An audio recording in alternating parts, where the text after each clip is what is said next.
오늘은 교회 시리즈 네 번째 시간 긍휼, 세상을 향한 교회의 자세라는 제목을 가지고 우리 함께 말씀 나누도록 하겠습니다. 베드로전서 2장 9절에서 10절까지 말씀, 최영삼 교수님이 쓴 십자가의 선한 양심에 실려있는 번역본으로 이 시간 함께 나누도록 하겠습니다. 제가 봉독할게요. 하지만 여러분은 택하심을 받은 족속이고 제사장 나라이며 거룩한 민족이고 또한 그의 소유된 백성입니다. 이는 어두운 데에서부터 여러분을 불러내셔서 그의 기이한 빛 안으로 들어가게 하신 분의 덕을 널리 전파하게 하려 하심입니다. 여러분은 이전에 하나님의 백성이 아니었지만 지금은 하나님의 백성입니다. 여러분은 긍휼을 얻지 못했었지만 지금은 그 긍휼을 입은 사람들입니다. 아멘. 우리가 이제 벌써부터 교회에 대해서 나눈 지 네 번째 시간이에요. 여러분에게 교회가 뭐냐라고 물어보면 여러분은 뭐라고 대답할 수 있을까요? 아마 쉽게 대답할 수 없을 수도 있어요. 그렇다면 베드로 사도에게 우리가 계속 베드로 전서를 나누고 있죠. 베드로 사도에게 교회가 무엇인지라고 묻는다면 무엇이라고 대답할까요? 베드로는 교회는 건물이 아닌 성도들이라고 대답하고 또 세상을 위해 존재하는 제사장들이다라고 대답할 거예요. 제사장은 하나님과 백성 사이에서 중재하고 그 둘을 연결시켜주는 역할을 했습니다.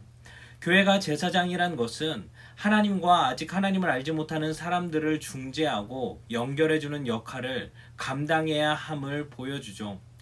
세상을 위한 제사장의 역할을 감당하기 위해 교회는 그럼 어떤 자세를 지녀야 할까요? 오늘 본문 10절에는 우리가 긍휼을 입은 사람이기에 긍휼한 마음을 가져야 한다라고 말합니다. 그렇다면 긍휼이란 무엇일까요?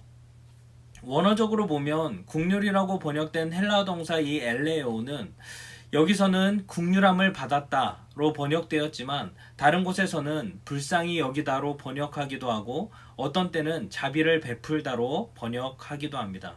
즉 긍휼히 여기다, 불쌍히 여기다, 자비를 베풀다 이 말들은 동의어라는 거죠. 그렇다면 이 각자의 의미들을 좀 더 깊이 살펴보면 긍휼이라는 말의 사전적인 의미는 가엾게 여겨서 도와준다라는 말입니다. 자비라는 말은 고통받는 이를 사랑하고 같이 슬퍼한다는 말입니다. 고통 속에 빠져있는 사람들을 사랑하는데 그들의 슬픔에 함께 동참하면서 그들을 도와주려는 마음을 자비라고 하는 것이죠. 불쌍하다라는 말은 형편이나 처지가 아주 안 되고 어려운 상태를 말합니다. 쉽게 말하면 아주 고통스럽고 어려운 상태에 빠진 사람을 가엾게 여기는 것을 불쌍히 여긴다라고 말을 하죠. 이 용례들 중에서 우리는 불쌍히 여긴다라는 말을 가장 많이 씁니다. 하지만 이 긍휼이라는 단어를 그냥 불쌍히 여긴다라고 하기엔 너무 단순하죠. 하나님께서 우리를 긍휼히 여겨주시고 자비를 베풀어 주시는 것을 그냥 불쌍히 여겨주신다라고 표현하기엔 하나님의 그 풍부한 사랑을 너무 단편화시키는 것은 아닌가 싶습니다. 또한 우리가 세상을 향해 긍휼한 자세를 가져야 한다고 했을 때 단순히 불쌍히 여겨야 한다라고만 한다면 자만과 자아도취에 빠질 염려가 있죠. 즉, 세상 사람들, 믿지 않는 사람들은 불쌍한 사람이야. 반대로 나는 안 불쌍하지. 나는 고귀한 사람이야 라고 이렇게 착각할 수가 있다라는 것이죠. 그렇게 먼저 이렇게 사전적으로 다양한 의미들을 살펴봄으로써 우리는 이 긍휼에 대해서 깊이 생각해보고 나아가서 우리가 세상을 어떻게 긍휼한 자세로 바라보아야 하는가 이 시간 함께 나누는 시간 되기를 소망합니다. 먼저 우리가 이제 하나님의 성품 가운데 무엇이 있는지를 아는 게 중요해요.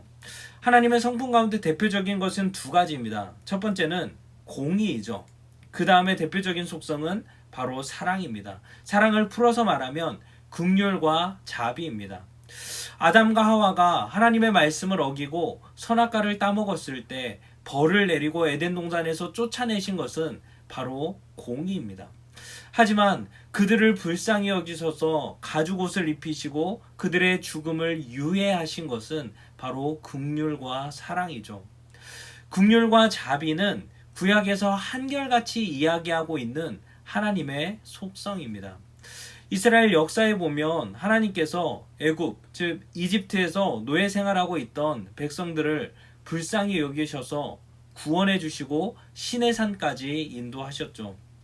그런데 이제 시내산에서 하나님께서 모세를 부르셨어요. 왜냐하면 십계명을 주시기 위해서. 그런데 이제 모세가 없으니까 백성들은 불안한 거예요. 그러자 이제 하나님을 버리고 우상인 금송아지를 만들었습니다. 하나님께서는 이제 공의로 이를 심판하려고 하자 모세는 하나님께 용서를 구하죠. 모세가 바로 하나님의 그 자비하심과 긍휼하심에 의지해서 그들이 지은 죄를 용서해 달라라고 말합니다. 어떻게 되었을까요? 하나님께서 용서해 주셨어요. 그러면서 하나님께서 자신을 이렇게 소개하죠. 여호와께서 그의 앞으로 지나시며 선포하시되 여호와라 여호와라 자비롭고 은혜롭고 노하기를 더디하고 인자와 진실이 많은 하나님이라. 바로 이러한 성품을 가진 하나님은 인류의 끝없는 불순종에도 불구하고 그들을 용서하신 것입니다. 여기에서 중요한 것이 나오죠. 긍휼의 중요한 특징은 바로 용서입니다. 상대가 나에게 죄를 지었을 때 그가 지은 값만큼 돌려주는 것은 공의이죠. 상대가 나에게 한 만큼 갚아주겠다. 상대가 이만큼 나에게 피해를 입혔으니까 나도 피해를 주겠다라고 하는 것은 공의입니다. 이건 법의 정신이기도 하죠. 하지만 긍휼은 상대를 용서하는 거예요. 세상을 향해 긍휼한 마음을 가지라는 것은 언제든 용서할 준비를 하라는 것입니다. 언제든 받아들일 수 있는 준비를 하라는 것이죠. 하나님이 바로 그렇게 하셨습니다. 그리고 마침내 긍휼의 끝판왕 예수님을 이 땅에 보내주셨습니다. 하나밖에 없는 아들이신 예수님을 이 땅에 보내주신 것 자체가 긍휼의 절정이었고 예수님의 삶 자체가 긍휼이셨습니다. 예수님은 오셔서 죄인들의 친구가 되셨고 사회적 약자들, 사회에서 소외된 자들과 함께 하셨습니다. 그리고 마침내 십자가에서 자기 몸을 내어줌으로써 죄가 초래한 비참함과 고통을 받지 않도록 긍휼을 베풀어 주셨습니다. 교회는 바로 그 사실을 아는 사람들의 모임입니다. 그래서 베드로는 10절에 너희가 전에는 긍휼을 얻지 못하였더니 이제는 긍휼을 얻은 자라고 교회의 정체성을 설명합니다. 긍휼을 얻은 자들의 모임이라면, 교회가 긍휼을 아는 자들의 모임이라면 이제는 우리가 긍휼을 베풀어야 한다라는 것이죠. 사실 처음 교회가 형성되었을 때 그 교회는 긍휼 공동체였습니다. 우리 사도행전 말씀을 함께 볼게요. 사도행전 2장 43절에서 46절 말씀에 보면 이렇게 기록되어 있어요. 사람마다 두려워하는데, 여기서 사람마다는 이방 사람들, 즉 교회가 아닌 다른 사람들을 의미하는 거예요. 사도들로 말미암아 기사와 표적이 많이 나타나니 믿는 사람이 다 함께 있어 모든 물건을 서로 통용하고 또 재산과 소유를 팔아 각 사람의 필요를 따라 나눠주며 날마다 마음을 같이하여 성전에 모이기를 힘쓰고 집에서 떡을 떼며 기쁨과 순전한 마음으로 음식을 먹고. 아멘. 사도행전은 초기의 예루살렘 교회의 모습을 자세히 보여줘요. 그러면서 세상 사람들이 이 교회를 보고 두려워했다고 하는데 그 이유가 무엇이냐면 바로 기적과 표적이 많이 나타났기 때문이죠. 그러면 그 기적과 표적이 무엇이냐?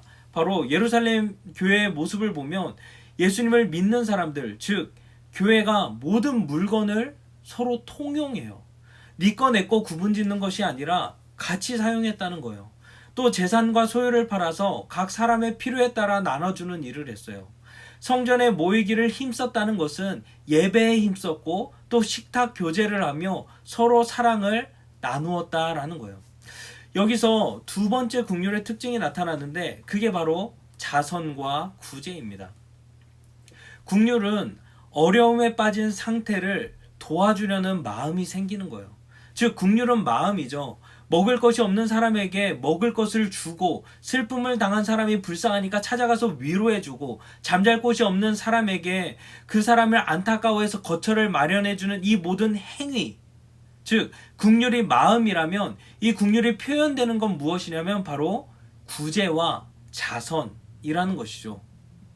예수님을 믿는 사람에게는 이 긍휼의 마음과 그리고 자선과 구제의 행동이 드러나게 된다라는 거예요. 이들이 예수님을 믿고 성령을 받으니까 사람이 완전 바뀌어 버리게 되었던 거죠. 이것은 당시 예루살렘 성전의 모습과는 너무나도 달랐어요. 미시나라고 하는 랍비들이 기록한 역사책, 아무튼 그 기록에 의하면 지나치게 높은 비둘기 값을 지적하면서 가난한 자들이나 유산을 한 여자와 같은 사람들을 배려해야 함을 언급합니다. 이게 무슨 의미냐면, 당시 제물로 사용될 수 있었던 동물들이 있었어요. 그건 뭐였냐면 소와 염소와 양과 비둘기였어요. 그리고 이제 소재일 경우에만 특별히 곡식을 사용했죠. 그런데 이렇게 동물들 중에서 차등을 뒀던 이유는, 하나님께서 연약한 자들, 즉 가난한 자들에게 소를 바치라고 할 수 없잖아요. 그렇기 때문에 비둘기, 그 제물들 중에서 비둘기는 하나님께서 가난한 자들을 배려했던 제물이었어요.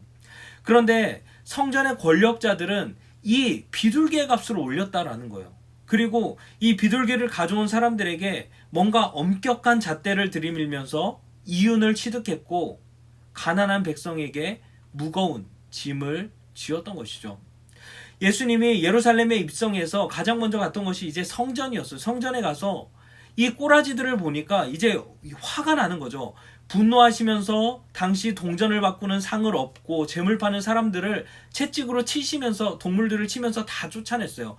그러면서 하신 말씀이 무엇이냐면, 내 집은 만민이 기도하는 집이라 일컬음을 받으리라 하였거늘 너희는 이 집을, 이 성전을 강도의 소굴로 만들었다 라고 말씀하시죠.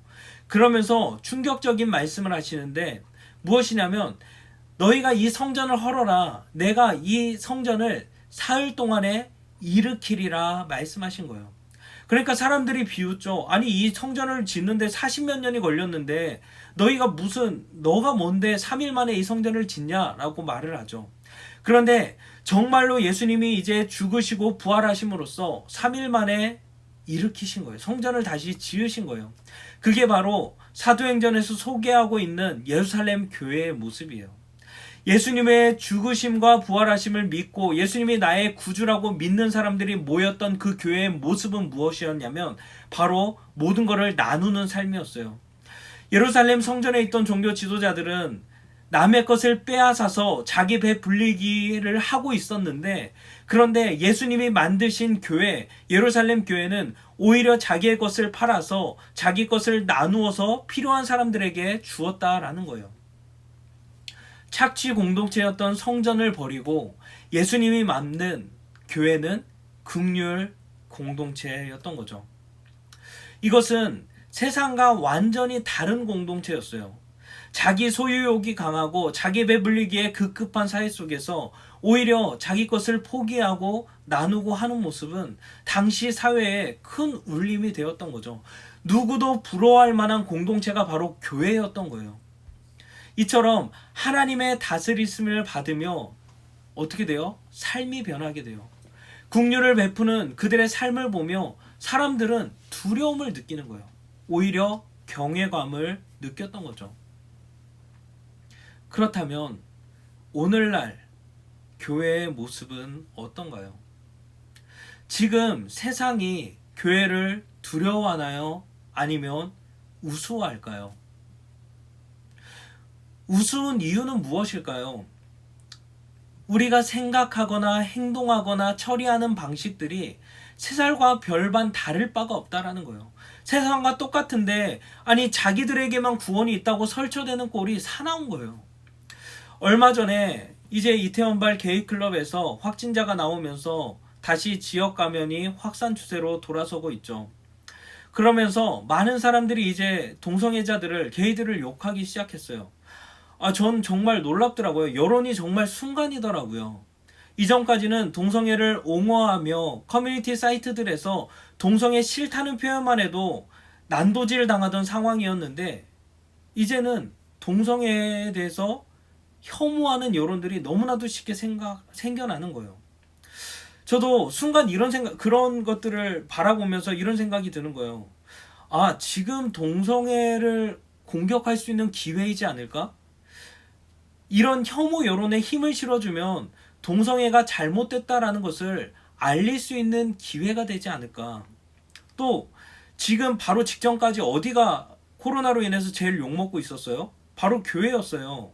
교회가 현장 예배 고집한다며 교회를 향해서 엄청난 비난의 여론들이 있었거든요. 그러니까 오히려 이때 게이들을 향해서, 동성애자들을 향해서 욕을 한다면 교회를 향했던 그 비난의 화살이 거기에 쏠리지 않을까, 이런 생각이 드는 거예요. 이런 생각이 드는 제 자신을 보면서, 아, 내가 세상과 똑같은 방식으로 생각을 하고 있구나.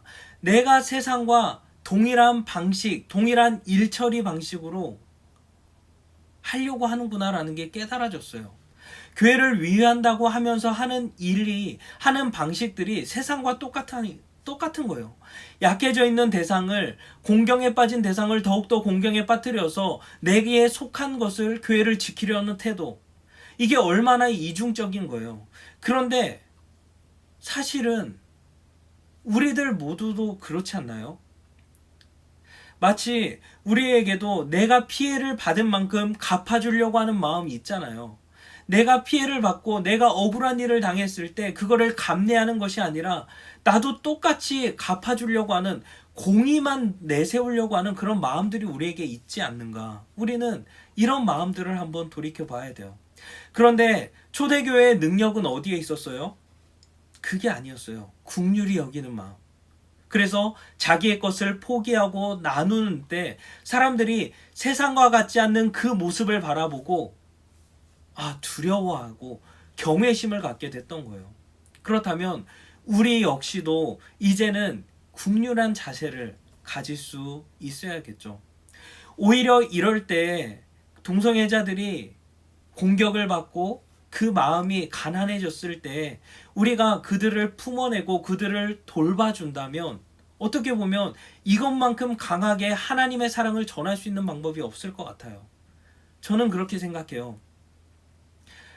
이 세상의 방법대로 살아가는 것이 아니라 나에게 악을 행한 사람에게, 나에게 피해를 끼친 사람에게 피해를 주는 방식으로 살아가는 것이 아니라 오히려 그들을 불쌍히 여기고 그들에게 하나님의 사랑을 전달하는 게 이 세상의 가장 강한 정도의 방법이라고 생각을 해요.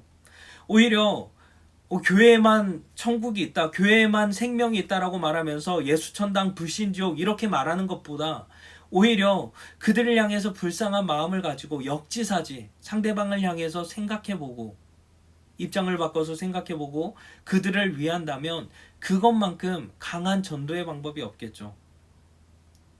우리는 이런 마음을 가져야 돼요. 긍휼히 여기는 마음.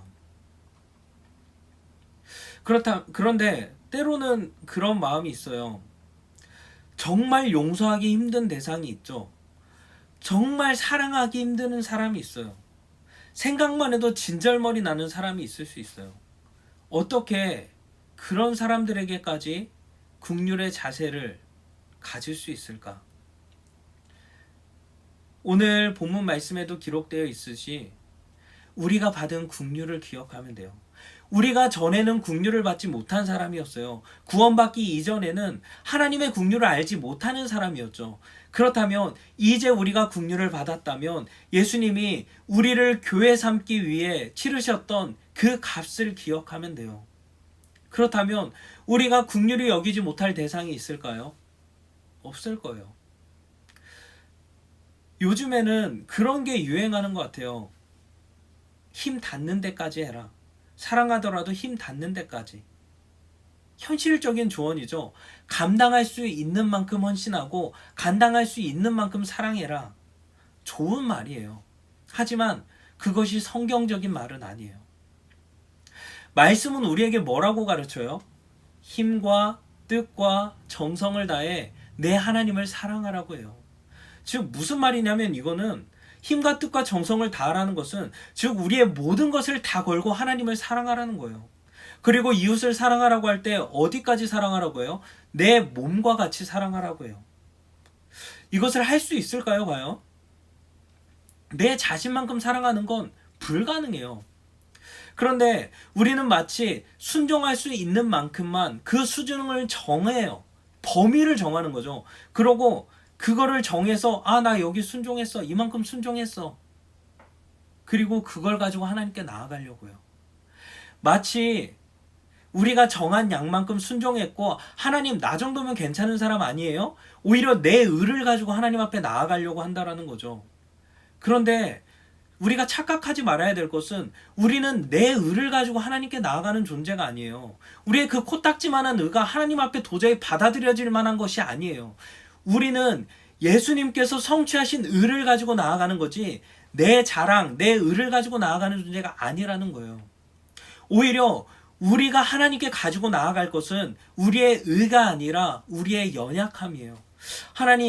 하나님께서 우리의 모든 것을 다해서 하나님을 사랑하라고 하셨는데 하나님 저는 그렇게 섬기지 못했어요. 하나님 내 이웃을 내 자신같이 사랑하라고 하셨는데 하나님 나는 그러지 못해요 사실. 오히려 우리의 연약함을 가지고 갈 때 긍휼하신 그 하나님께서 우리의 연약함을 돌보시고 우리에게 다시금 우리의 부족함에도 불구하고 다시금 그 부족함을 그 연약함을 딛고 일어설 수 있는 사랑의 마음을 주시는 거예요.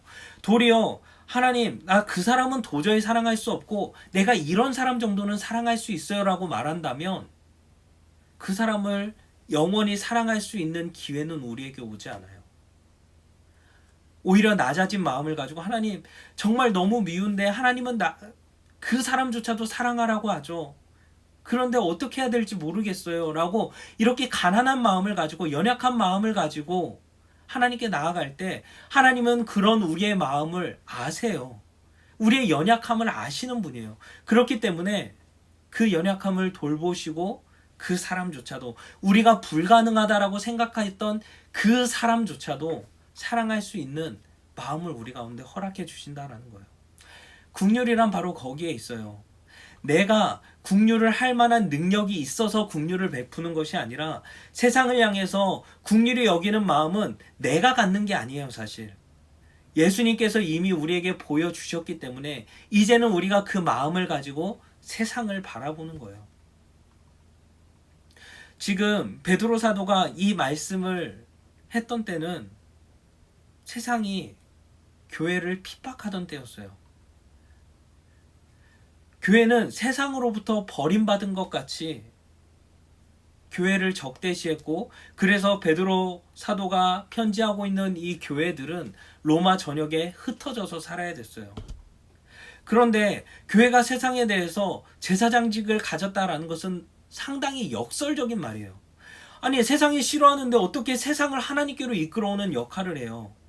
그런데 이 일을 감당하게끔 베드로 사도는 말하고 있는 거예요. 그게 우리에게 주어진 거예요. 우리 역시도 마찬가지죠. 세상을 향해서 교회는 여전히 적대적이에요. 교회는 세상을 비난해요. 하지만 우리가 하나님의 뜻대로 살아갈 때 정말 그 긍휼한 마음을 가지고 이 세상의 법칙, 내가 피해를 받은 만큼 갚는 것이 아니라 나를 미워하는 사람, 나를 적대시하는 사람까지도 품어내는 그 사랑을 가졌을 때 우리는 놀라운 역사가 일어나게 된다는 거예요. 그게 바로 우리가 세상을 향해 가져야 될 자세라는 거죠. 바라기는 우리 친구들이 교회로서 존재할 때 이 말씀을 꼭 기억했으면 좋겠어요.